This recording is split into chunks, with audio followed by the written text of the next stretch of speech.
สบายดี FC มาทุกคนเนาะวันนี้ก็อาจารย์สิมาอธิบายเนาะอธิบายเรื่องเกี่ยวกับหน่วยมันที่18วันนี้เนาะบางคนอาจจะบอกเข้าใจเนาะก็คืออาจารย์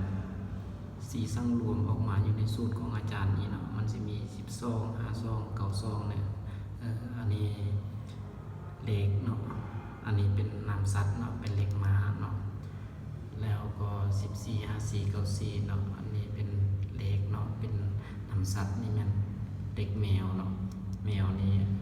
อาจจะเป็นแมวบ้านเนาะซื้อแมวป่าบวกไปก็ได้เนาะแล้วก็15 55 95นี่เป็นเลขนู่เลขนู่นี่ตัวนู่แล้ว17 57 97นี่เป็นเลขนกยางเนาะแต่ว่าส่วน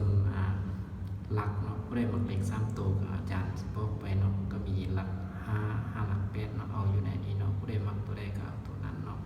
ที่สำรวมอยู่ในนุ่นหมวดของอาจารย์อยู่ในนี้เนาะ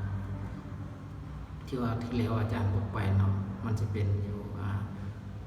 33เนาะออก03เนาะปิดไปหน่อยนึงเนาะแต่งวดนี้อาจารย์คิดว่าน่าจะบ่พลาดเนาะที่ว่าอาจารย์สำรวมอยู่ในนี้อาจจะแม่นพอสมควรเนาะอยู่ในนี้เนาะเอาก่อนเดินไปก็อาจารย์ฝากกดไลค์กดติดตามอาจารย์ไว้เนาะสิบ่พลาดคลิปเด็ดแต่ละงวดเนาะก็ขอให้ FC หมดทุกคนมีโชคมีชัยถูกหวยรวยเบอร์ไปนำกัน